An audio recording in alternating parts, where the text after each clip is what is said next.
서울 외곽의 한 아파트 단지. 이른 아침 한 여성이 베란다 창문을 열고 김치 냉장고에서 김치통을 꺼낸다. 금발의 파란 눈을 가진 그녀의 손놀림은 이제 능숙하다.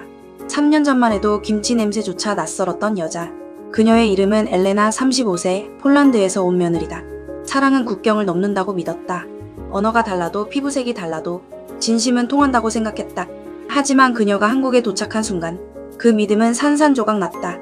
말보다 더 어려운 것이 있었으니 그것은 바로 문화였다. 안녕하세요.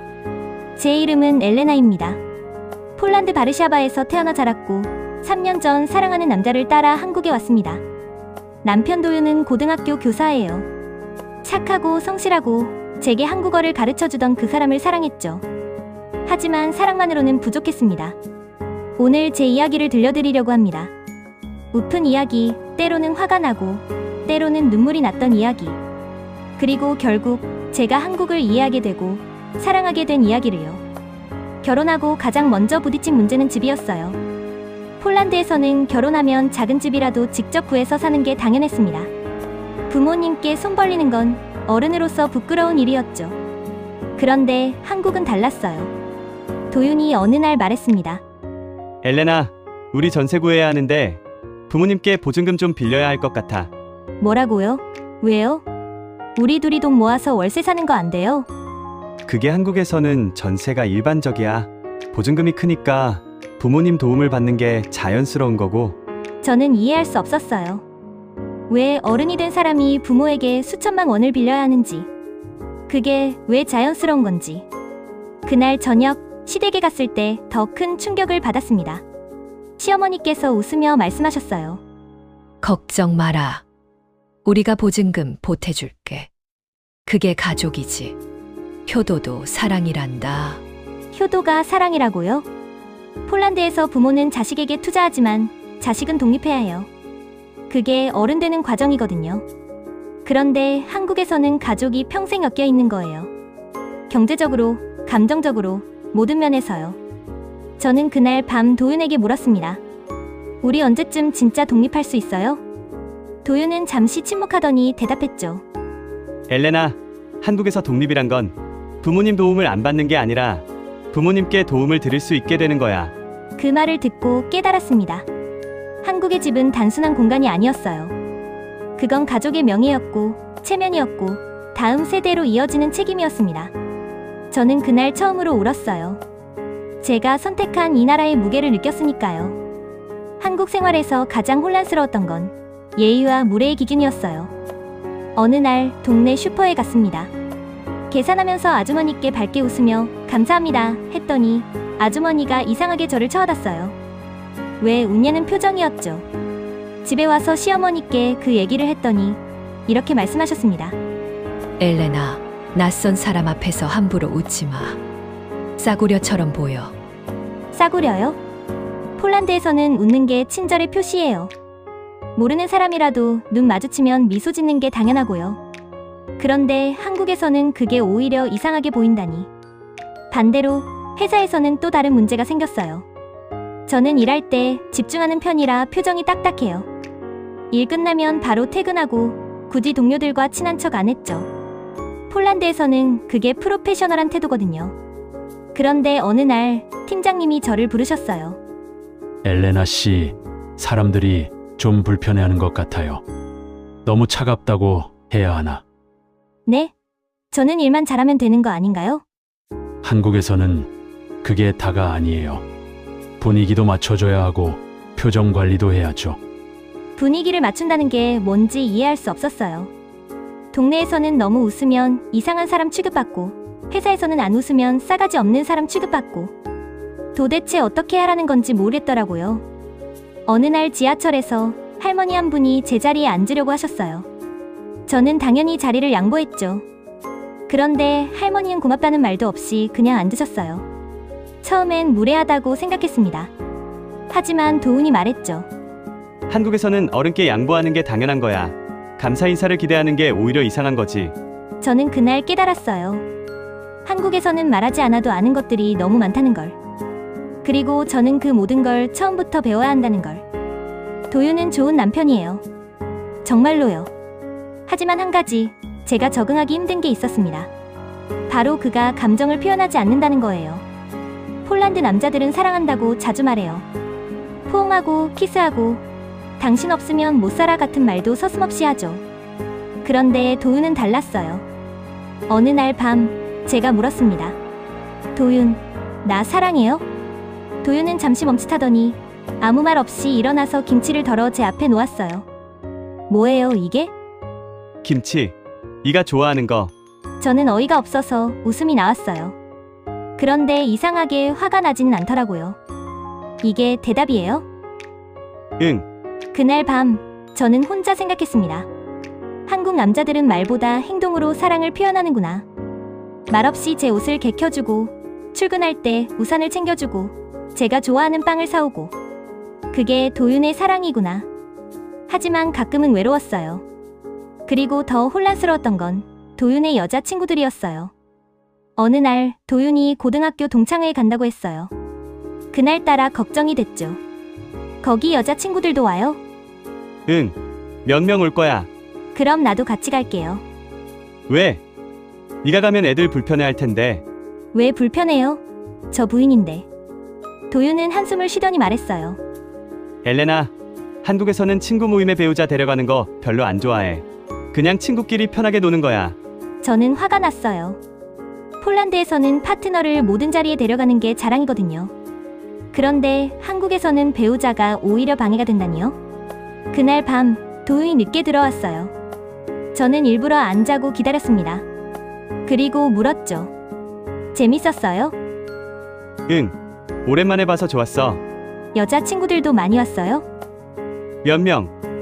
왜? 아무것도 아니에요. 도윤은 제 표정을 보더니 한숨을 쉬며 앉았어요.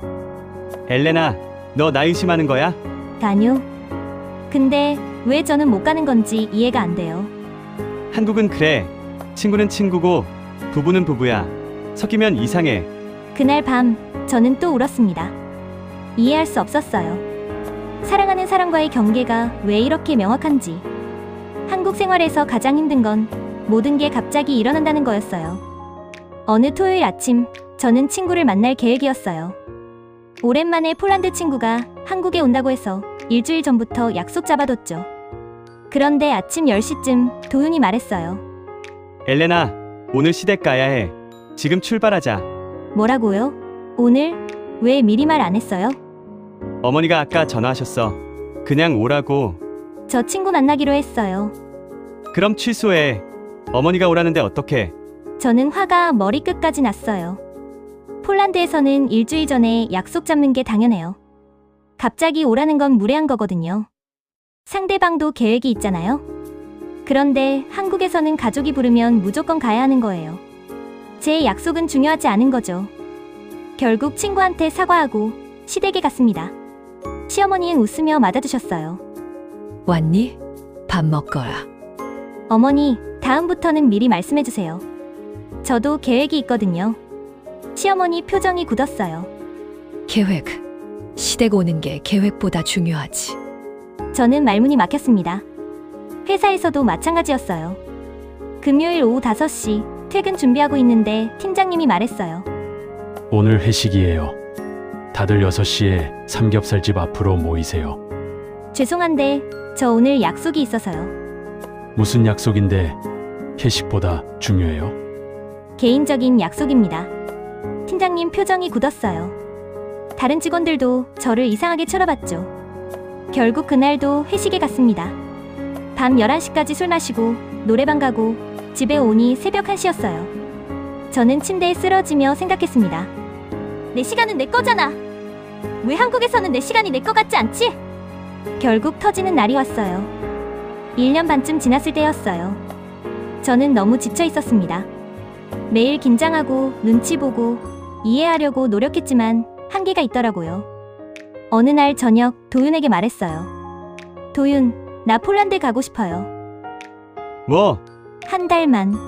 부모님도 보고 친구들도 만나고 싶어요. 여기서 너무 힘들어요. 도윤은 얼굴이 굳었어요. 갑자기 왜 이래? 무슨 일 있어? 없어요. 그냥 숨이 막혀요. 모든 게 너무 빨라요. 생각할 시간도 없고 내 의견은 중요하지도 않고 의견이 중요하지 않다니 그게 무슨 소리야? 시댁 갈 때도 회식 갈 때도 제 의견 물어본 적 없잖아요. 그냥 가야 하는 거였죠. 그게 한국에서는 당연한 거잖아. 그럼 저는요? 저는 한국 사람 아니잖아요. 저한테도 당연한 거예요? 그날 밤 큰 싸움이 났어요. 그리고 다음 날 시댁에 갔을 때 더 큰 문제가 터졌습니다. 시어머니가 말씀하셨어요. 도윤한테 들었다. 폴란드 간다며. 네, 한 달 정도요. 한 달이나 길다. 부모님도 보고 싶고 잠깐 쉬고 싶어서요. 시어머니 표정이 차갑게 변했어요. 역시 외국인이라 그런가. 정 붙이기 힘들지. 그 말에 저는 폭발했습니다. 아니요, 저는 정말 노력했어요. 웃는 것도 배웠어요.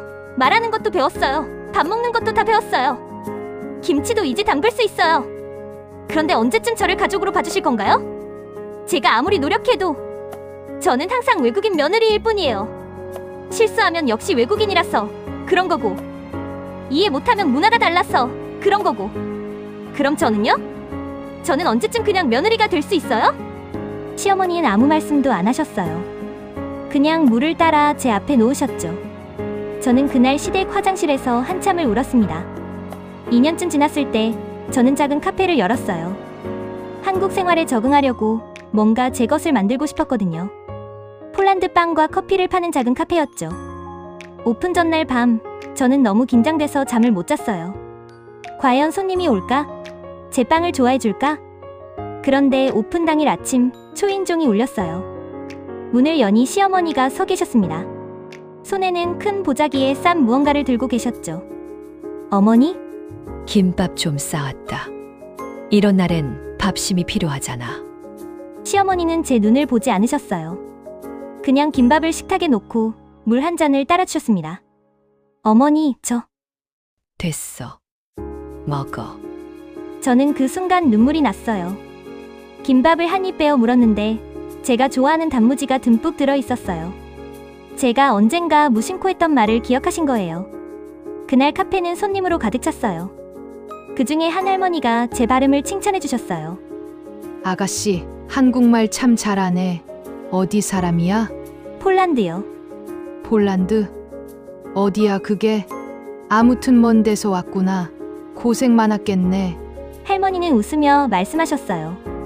그래도 이제 한국 사람 다 됐네. 저는 그 말을 듣고 울컥했어요. 한국 사람 다 됐다.